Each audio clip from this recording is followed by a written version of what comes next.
प्रतिभाओं का सम्मान किया और जो सामाजिक कार्यकर्ता थे उनका भी सम्मान किया, अधिकारियों को बुलाया, राजनेताओं को बुलाया। हमारी बहन दीपा जी भाटी मेरे समक्ष सपत्नीक मौजूद हैं। तो हम ये कहना चाहते हैं इस समय कि देश नहीं बनता है केवल भाषण वादे नारों से, और देश नहीं बन सकता लंबी चौड़ी कोठी कारों से, देश नहीं बन सकता ऊंची बिल्डिंग महल मीनारों से। देश केवल बनता है अच्छे आचार विचारों से। व्यक्ति के विचार अच्छे हों, व्यवहार अच्छे हों तो वो जनता के लिए प्रेरणा स्रोत बन जाते हैं। अब हिमालय से कोई गंगा निकलनी चाहिए और पीर पर्वत सी हुई है अब पिघलनी चाहिए। सिर्फ हंगामा खड़ा करना मेरा मकसद नहीं, मैं चाहती हूँ भारत की तकदीर बदलनी चाहिए। और तेरे सीने में नहीं तो मेरे सीने में सही, या मेरे सीने में न सही आपके सीने में सही हो कहीं भी आग, लेकिन आग जलनी चाहिए। देशभक्ति की आग जलनी चाहिए, राष्ट्रीयता की आग जलनी चाहिए, मानवता के प्रति हम समर्पित हो सकें, ऐसी भावना को मन में जगाने के लिए इस कार्यक्रम का आयोजन किया गया था। हम जब भी इतिहास लिखेंगे कुछ ना कुछ तो खास लिखेंगे, चांद सितारे छूले बेशक मातृभूमि के। तो आखिर में क्या कहेंगे दीपक भाटी जी के लिए? आखिर में दीपक भाटी जी के लिए मैं ये कहूंगी, उनके लिए वो पथ ही क्या पथिक कैसा जिस पथ में बिखरे सूल न हो, और नाविक की धैर्य परीक्षा क्या जब धारा ही प्रतिकूल न हो। वर्तमान समय में इस प्रकार के जो युवा हैं, सामाजिक क्षेत्र में जो काम कर रहे हैं, राजनीतिक क्षेत्र में आगे आए हैं, शैक्षणिक क्षेत्र में आगे आए और उनसे प्रेरणा पाकर के युवा पीढ़ी अग्रिम पंक्ति में जाए और राष्ट्र को उन्नत पथ के ऊपर ले जाने का कार्य युवक और युवतियां ये सब समाज सेवी मिलकर के करें। बहुत बहुत शुभकामनाएं भाई भाटी जी को और पूरी टीम को। मैं साध्वी पुष्पा शास्त्री, वैदिक आश्रम भिवाड़ी और जिला सीकर राजस्थान से आपके बीच में आई हूँ। मेरी संस्था की ओर से, आज के कार्यक्रम की ओर से आशीर्वाद आशीर्वाद, धन्यवाद। एक नई चेतना का संचार करते हैं, उन्हें प्रोत्साहन प्रदान करते हैं, आयोजित होने चाहिए। मैं दीपक भाटी जी का बहुत हृदय से धन्यवाद देना चाहती हूँ। इन्होंने इतना सुंदर कार्यक्रम आयोजित किया, इतनी समाज की गणमान्य हस्तियों को बुलाया, अलग अलग क्षेत्र के मतलब मोती हीरे मोती क्या कहूँ, मतलब ऐसे लोगों को जो कि अलग अलग क्षेत्रों में बहुत अच्छा कार्य कर रहे हैं, ऐसे लोगों को बुला के बच्चों का जो प्रोत्साहन बढ़ाया है, इसके लिए मैं इनको धन्यवाद। पिछली बार की अपेक्षा इस बार लड़कियों की संख्या ज्यादा देखी गई है। बिल्कुल, लड़कियां आगे बढ़ रही हैं, पढ़ रहा है इंडिया, बढ़ रहा है इंडिया। लड़कियां हमेशा से अच्छा कर रही हैं और मुझे लगता है हमारे देश की अगर आधी आबादी घर में बैठी रहेगी, अशिक्षित रहेगी, तो किस तरीके से देश का विकास हो सकेगा। क्या लगता है संभव है दीपक भाटी जी अकेले इस बीड़ा को उठाए हैं और लोगों को भी साथ में आगे आना चाहिए? बिल्कुल आना चाहिए आगे। मैं चाहती हूँ कि हमें और लोगों को जो कि संपन्न हैं और कर सकते हैं, बाकी किसी भी तरीके से सहयोग प्रदान करें बच्चों को। इस तरीके के कार्यक्रम में हमें मिलजुल के भागीदारी करनी चाहिए। स्टूडेंट्स के लिए क्या मैसेज है आपकी तरफ से? स्टूडेंट्स के लिए यही मैसेज देना चाहूंगी कि बच्चों, आप में प्रतिभा कूट कूट के भरी है। आप खेल के क्षेत्र में हो, चाहे म्यूजिक के क्षेत्र में हो, चाहे पढ़ाई हो, अधिकारी बनो चाहे खिलाड़ी बनो, लेकिन पढ़ो और अपने सपनों को ना एक ऊंची उड़ान दो। और लड़कियों से कहूंगी कि घर में मत बैठिए, आपके अंदर इतना पोटेंशियल है, आप कुछ भी कर सकती हैं। तो यही बस मेरा यही संदेश है। बहुत भानु प्रताप सिंह है, ये एटा के निवासी है और हम आपको बता देना चाहता हूँ मेरी भी जो पैतृक भूमि है वो एटा ही है। अरे वाह, क्या कुछ कहना चाहेंगे आज जो यहाँ पर आपका जो आगमन हुआ है, इसको क्या कहेंगे? ऐसा है, हमारा नाम है भानु प्रताप सिंह, राष्ट्रीय अध्यक्ष भारतीय किसान भानु, और इनका नाम है ठाकुर किरण पाल सिंह, राष्ट्रीय वरिष्ठ उपाध्यक्ष भारतीय किसान भानु। हम लोग माननीय स्वर्गीय राजेश पायलट जो शिक्षा समिति है, जो दीपक भाटी ने आज प्रोग्राम करवाया है, उनको बार बार धन्यवाद देते हैं। इस तरह से प्रतिभाओं को जो उत्साहवर्धन करते रहते हैं तो आगे भविष्य में शिक्षा का जो मानदंड है वो बढ़ता है और शिक्षित ही देश आगे तरक्की कर सकता है। बिना शिक्षा के कुछ नहीं है, क्योंकि साइंस जो जिसे विज्ञान कहते हैं, जय जवान और जय विज्ञान, विज्ञान शिक्षा से ही बढ़ सकता है। और आज हमारी मांग है भारत के किसानों के लिए कि माननीय प्रधानमंत्री जी किसान आयोग का गठन कर दो अभी बोल रही थी एक महिला आयोग, महिलाओं की तमाम ओबीसी आयोग, किसान आयोग 80% किसान है, हिंदू मुस्लिम सिख ईसाई जैन बौद्ध, तो किसान आयोग का गठन क्यों नहीं किया जा रहा? इसके लिए भानु संघर्ष करेगा। और प्रधानमंत्री जी किसान आयोग का गठन कर दो। और आजादी के और अब तक जो किसानों को फसलों के दाम नहीं मिले, इसलिए ये किसान कर्जदार होता रहा है, तो कर्जा माफ कर दो। और फिर किसान आयोग की सहमति से किसान आयोग का अध्यक्ष किसान होगा, किसान आयोग के सदस्य किसान होंगे, आलू का किसान, गेहूं का किसान, गन्ना का किसान, सरसों का किसान, धान का किसान, उनकी सहमति से कीमत तय करो, तब ये 80% किसान बचेगा, नहीं तो ये मरता रहेगा। और यदि ये मरा तो प्रधानमंत्री जी भानु चेतावनी देता है कि अब की तो आपकी रह गई 2 से 38, हमने विरोध किया था, और अब के 2 से भी नहीं आ पाएंगी। जय जय श्री राधे। एक क्वेश्चन हो गया, हाँ, वो कह रहे हैं, उनकी सुन लें। संयुक्त किसान मोर्चा तो तितर-बितर हो गया। अरे संयुक्त किसान मोर्चा बाहर में जाए, ये भानु का भारतीय किसान भानु है। संयुक्त किसान मोर्चा से मुझे क्या लेना देना? संयुक्त मोर्चा, संयुक्त किसान मोर्चा वो होगा उद्दंडों का, वो होगा डकैतों का। ये भारतीय किसान भानु है, ठेठ ईमानदार लोगों का संगठन है। न संयुक्त मोर्चा में तब था, न अब हूं, न कभी रहूंगा। मैं देश का नेतृत्व करता हूं, पूरे भारत के 22 प्रदेशों में भारतीय किसान भानु का संगठन है। भारतीय किसान भानु की मांग है ये संयुक्त मोर्चा की मांग नहीं है। संयुक्त मोर्चा ने तो केवल कहा था ये जो कानून बनाए हैं वो वापस हो जाए। कानून वापस बनाने से क्या हो गया?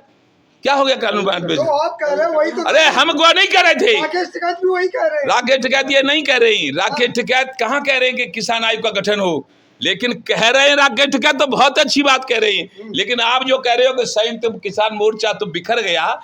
80% किसान हिंदू मुस्लिम सिख ईसाई जैन बौद्ध कहीं नहीं बिखरा है। यदि बिखर जाता तो हमने विरोध किया था। तो जो माननीय जी कह रहे थे प्रधानमंत्री जी कि 400 पार हमारी सरकार, वो 2 से 38 रह गई हैं। जानते नहीं हो कि 2 से 72 पे प्रधानमंत्री बनता है। अब क्या हो गया? और यहाँ कहते थे उत्तर प्रदेश का मूल निवासी हूँ, इसलिए यहाँ कहते थे कि 80 जीतेंगी, 33 जीत पाई। क्या बात करते हो? बिखर गया, बिखर गया। कहाँ बिखर गया?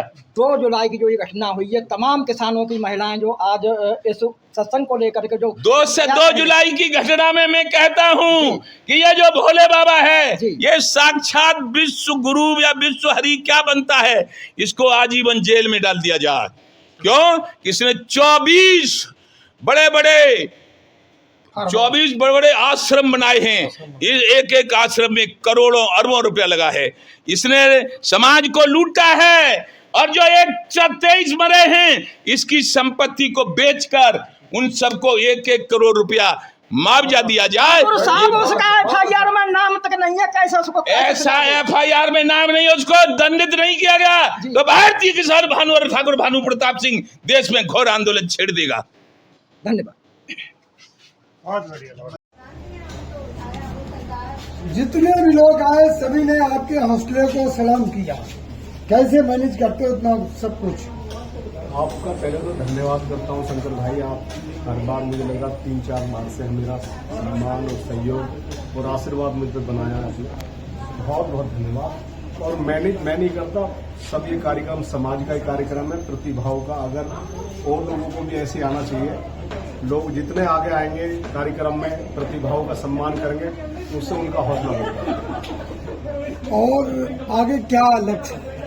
लक्ष्य तो यही है, प्रतिभाओं का सदा हम सम्मान करते रहेंगे।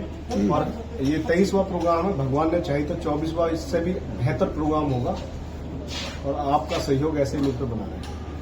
क्या संदेश इस मैसेज से? हर बार 23वां प्रोग्राम है, कितने क्या मैसेज जाता है जब आप बाद में लोग बताते होंगे, कहते हैं बातचीत? ये है कि लोगों को ये लगता है कि यह कार्यक्रम अच्छा है, इससे प्रतिभाओं का वो बढ़ता है, हौसला बढ़ता है, अच्छा होता है। मुझे तो जब भी बच्चे ऐसे रास्ते में मिलते हैं, कह रहे हैं अंकल आपने हमारा सम्मान किया था, और वो बड़े भी हो गए। 23 साल में तो मुझे लग रहा है शादी हुई है बहुत सारे इनकी, कोई IAS बना, कोई PCS बना, कोई इंस्पेक्टर बना, कोई कुछ बना है।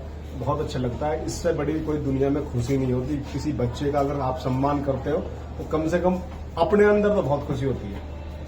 क्या छात्रों के लिए संदेश आप देंगे? मैं छात्रों को ये संदेश दूंगा कि अपने गार्जियनों का नाम ऊंचा करें, अपने टीचरों का नाम ऊंचा करें, अपने समाज का करें, अपने क्षेत्र का करें और बहुत ऊंचाइयों पे जाके अपने माँ बापों को ये दिखाएं कि भाई हम भी उनके बच्चे हैं, आगे बढ़ते हैं। कुछ ऐसे बच्चे भी आते हैं आपके उसमें जो बिल्कुल मध्यम वर्ग परिवार से बहुत आता है। मैं ये कहता हूँ प्रतिभा की कोई जाति नहीं होती, ना उसकी कोई गरीबी होती। कभी कभी गरीब का बच्चा भी IAS बनता है, बहुत ऊपर तक पहुँचता है। जैसे हमारे देश के प्रधानमंत्री हैं, वो भी शायद एक नीचे से चाय वाले कहते हैं अपना आपको, वो नीचे से ऊपर आए हैं, तो वो भी किसी के बेटा है, तो वो भी प्रतिभा है। तो ऐसे लोगों का हौसला बढ़ जाता है शंकर जी, और बहुत अच्छी बात है। और उनके लिए जो कर पाने में वो मैं करूंगी, सच्चे दिल से करूंगी, जितना मुझसे हो सकेगा उतना मैं करूंगी। और एक तरफ वो भी है जो सिर्फ और सिर्फ ये सोचे बैठी है कि अगर हम हैं तो सब कुछ है, वरना कुछ नहीं है। तो ये नहीं होता। समाज में हर तरीके का इंसान है, आप इंसान के हिसाब से ले सकते हो, समाज के हिसाब से नहीं ले सकते। अगेन मैं अपनी बात वही रिपीट करूंगी, इसी समाज में दीपक भाई जैसे भी है जो लड़कियों को ही प्रोत्साहित कर रहे हैं, है ना। आज उन्होंने उनको किस लिए वो दिया है मोमेंटो, इसीलिए दिया है ना क्योंकि वो प्रोत्साहित कर रहे हैं। और बहुत से लोग ऐसे भी हैं जो लड़कियों को पीछे भी फेंक रहे हैं। तो वो सिर्फ प्रति व्यक्ति आप देख सकते हो, समाज को लेकर नहीं देख सकते। स्टूडेंट्स के लिए क्या मैसेज रहेगा आपकी तरफ से? स्टूडेंट के लिए मेरा ये मैसेज रहेगा, बच्चों अगर कर सकते हो ना, मैं तुम्हारे साथ खड़ी हूँ। करने वाले के लिए कोई बहाना नहीं होता, कोई भी एक्सक्यूज नहीं होता जिसको करना होता है। अगर कभी सुनाऊंगी अपनी कहानी में तो मेरा सपोर्ट ना किसी ने किया और ना मैंने कभी मांगा, मैंने अपने दम पे किया। तो बच्चों आओ, अपने दम पे करो, साथ देने के लिए मैं तैयार हूँ।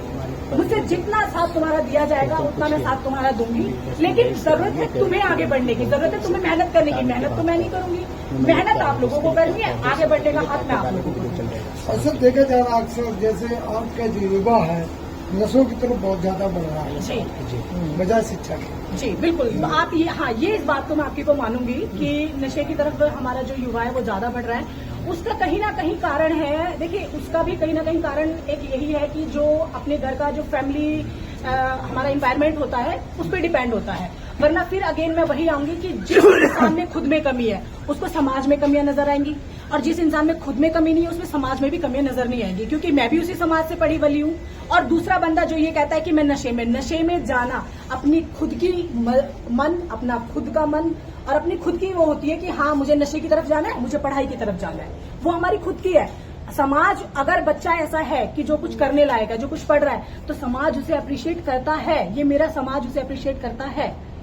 मैम एक शिवानी कुमारी जी नामक लड़की है, वो अभी फिलहाल एक बहुत गरीब घर से थी पहले जी, और रो के उसने अपनी पढ़ाई की और जी। पढ़ाई करने के बाद आज वो बिग बॉस में जी पहुंच बिल्कुल। गए। क्या कहेंगे?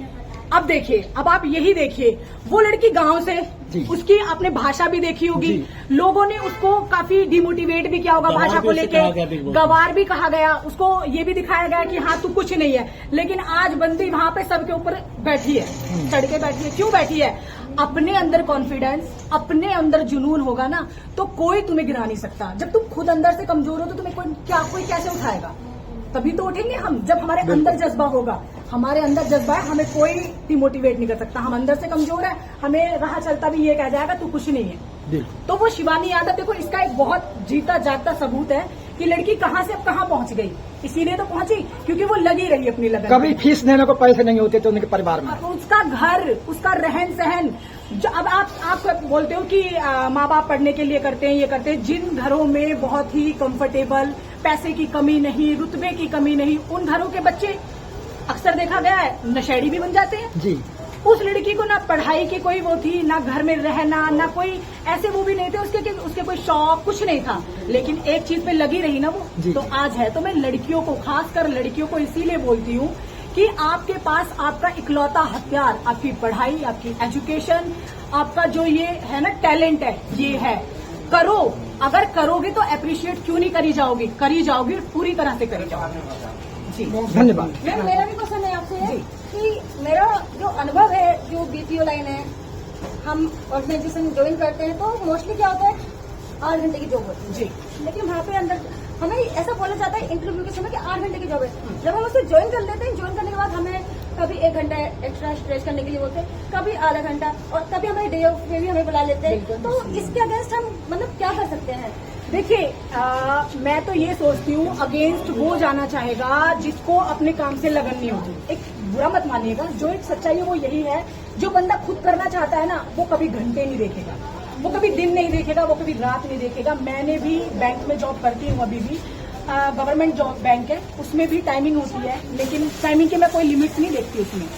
तो होता क्या है, आप अपने उससे देखो ना, आप यहाँ पे अभी देखोगे कि मैंने यहाँ पे इतना टाइम दे दिया, इतना फालतू टाइम हो गया, तो वो चीजें सिर्फ आप देख रहे हो, है ना। तो आपको क्या देखना है, आपको ये देखना है, चाहे बेशक कितना भी टाइम लग जाए, चाहे कितना भी वो हो जाए, लेकिन मुझे आगे बढ़ना है।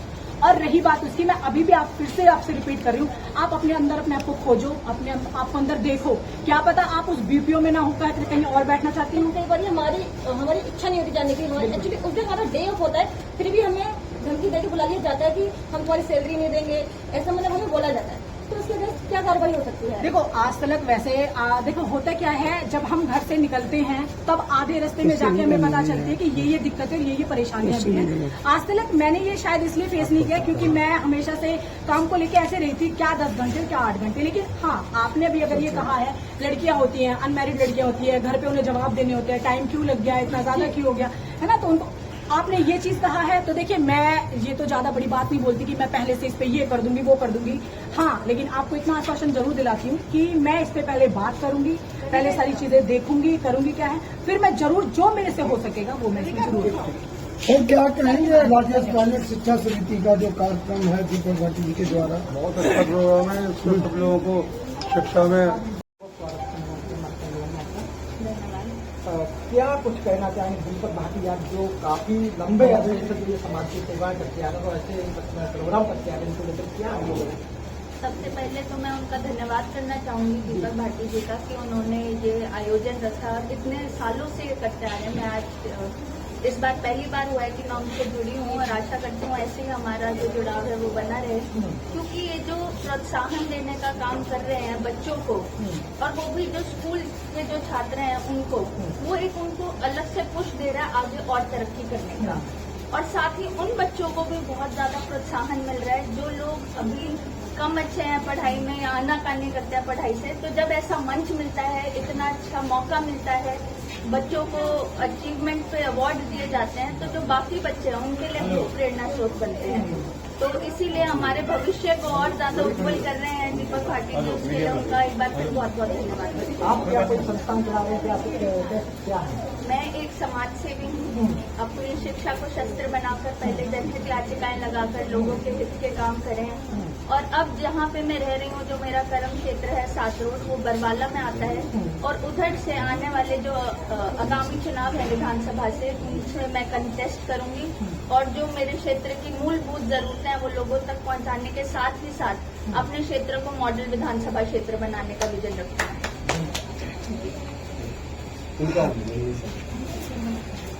थैंक यू, स्वागत है। आज आप प्रोग्राम में आए हैं, आप आए हैं, देखिए, सबसे पहले तो मैं दीपक भाई जी का बहुत बहुत धन्यवाद करूंगी, उन्होंने मुझे यहाँ मौका दिया, और मुझे बहुत अच्छा लगा सुनकर कि वो बेटियों को सम्मानित करते हैं, उनको आगे बढ़ावा देते हैं। तो बहुत अच्छा काम कर रहे हैं दीपक भाटी भाई, और इसीलिए मैं खास टाइम निकाल के बहुत आई हूँ कि हाँ, मुझे ये था कि भाई को जरूर वहाँ पे मुझे साथ देना है, जब भाई इतना प्रोत्साहन कर रहे हैं सबको। हाँ जी। आप क्या कोई संस्थान चलाने हैं? जी, मैं देखिए संस्थान तो नहीं, लेकिन मैं एक समाज सेवी के रूप में जानी जाती हूँ। मैं लड़कियों की हेल्प करती हूँ, जहाँ मैं ये चीज आप यहाँ इतनी बड़ी तो ज्यादा नहीं बोलूंगी, लेकिन एक छोटी सी जो चीज है मेरी वो ये है कि जिस भी लड़की को जॉब से रिलेटेड जरूरत है मेरी, या फिर किसी को कोचिंग करनी है, जो लड़की असमर्थ है करने में, पढ़ाई करने में होती है, कोचिंग करने में होती है, उसको मेरा पूरा सपोर्ट है। वो मुझसे कांटेक्ट कर सकती है, मैंने नंबर आप भाई को दे दिया है अपना, और मैं उनकी पूरी सपोर्ट करूंगी, पूरी हेल्प करूंगी। मैं चाहती हूँ मेरे समाज की बेटियां, मेरे समाज की बच्चियां इतना आगे जाए कि सबको पता चले कि हाँ, गुजरों में भी बहुत पढ़ी लिखी बेटियां और बहुत ही आगे तक। जो आप ये बेटियों के लिए सेवा दे रहे हैं, किन राज्यों में? ये देखिए, कोई भी हो, कोई भी बेटी हो, जो भी असमर्थ है जॉब कर, जिसको क्वालिफिकेशन है, जिसके पास है कि हाँ वो कर सकती है, लेकिन वो किसी ना किसी चीज की वजह से नहीं कर पा रही, क्योंकि बहुत सी जगह होता है कि जॉब नहीं मिल पा रही है, या फिर वो एजुकेशन में, या फिर वो कोई कोर्स करने में असमर्थ है। मैं उसमें उनकी पूरी हेल्प करती हूँ और करूंगी भी, जितना मुझसे हो पाएगा। मैं बेटियों को जरूर सहारा दूंगी, जरूर साथ दूंगी। बस मुझे जरूरत है कि बेटियां आगे बढ़े, बेटियां कुछ करके दिखाए, बेटियां नाम रोशन करे, ताकि ये ना लगे किसी को कि बेटियां बेटों से कम होती है। बेटियां बेटों से कम नहीं होती, बल्कि बेटों से ऊपर होती है। आगे चल करके दीपक भाटी के लिए आपका क्या रहेगा? जी, मेरा सहयोग ये रहेगा, जैसे वो आज कर रहे हैं, इस काम को कर रहे हैं, तो इस काम में अगर जहां भी उन्हें मेरी जरूरत लगेगी, जहां भी उन्हें मेरी जरूरत महसूस होगी, वहां मैं दीपक भाई के लिए खड़ी हूँ। क्योंकि वो भी एक इतना अच्छा काम कर रहे हैं, बेटियों को सम्मानित कर रहे हैं, बेटियों को पुरस्कार दे रहे हैं। क्यों दे रहे हैं? क्योंकि वो इसी से अप्रिशिएट होकर पढ़ाई की तरफ बढ़ेंगी। वो ये नहीं सोचेंगे कि मैं घर में बैठूं, मैं घर में रहूं, मैं भी शादी करके ससुराल चली जाऊं। उन्हें भी लगेगा कि हाँ, अप्रिशिएशन मिलती है, जब बच्चा पढ़ता है, जब बच्चा कुछ बनता है तो अप्रिशिएट किया जाता है उन्हें। तो बहुत अच्छा काम कर रहे हैं। जब भी भाई को लगेगा, जहां भी मेरी जरूरत होगी, मैं दीपक भाई के लिए खड़ी हूँ। थैंक यू, बहुत बहुत धन्यवाद। नंबर ले लो मैम। जी बिल्कुल। नंबर लेने का